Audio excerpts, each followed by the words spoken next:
Schrödinger, o cara do gato, ele também falou, ele desenhou aquela equação que eu falei com vocês, que eu nem entrei em detalhes. Mas aquela equação, quando eu resolvo aquela equação, eu encontro alguns parâmetros, algumas grandezas. Na verdade, não encontro, eu tenho que colocar alguns números lá dentro dessa equação para resolver essa equação. Como se fosse uma função de x, y, z e w, que eu tenho que botar x, y, z e w para poder resolver.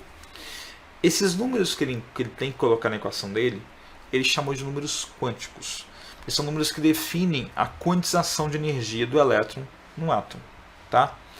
E esses numerozinhos aqui, eles derivam, na verdade, de uma história longa. Tá? Lembra que Bohr falou das camadas para mim? Então, as camadas são quantizadas. Então, no modelo de números quânticos, tem uma camada, ou melhor, tem um número que indica a camada para mim. Da mesma forma, Sommerfeld falou das subcamadas, que também eram quantizadas, que era para ajustar o modelo de Bohr. E essas subcamadas também têm uma energia definida. Então, tem um número que vai definir uma subcamada para mim. O elétron pode estar em qualquer lugar no átomo, não é? Não, ele tem que estar no lugar esperado para ele estar. E esse lugar esperado eu chamo de orbital. Falo que é assim. Por exemplo, na quarta-feira, esse horário 5 da tarde, onde você espera me encontrar com maior probabilidade? Sentado, nesta cadeira, neste escritório, transmitindo para vocês. Pode acontecer que não? Pode. Mas a tendência maior é que seja 99% de chance disso acontecer, de eu estar aqui. Então esse é meu orbital, é o local mais fácil de me encontrar. Existem locais ao redor do núcleo que são mais fáceis de se encontrar o elétron, que eu chamo de orbital. E tem um número que define isso também, que é o número quântico magnético, que eu vou te falar daqui a pouquinho.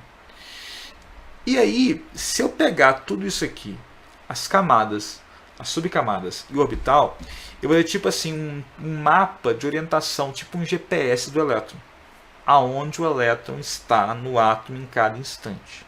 E com isso eu consigo resolver a equação para determinar a energia do elétron, a velocidade do elétron, tudo, que é a equação de Schrödinger.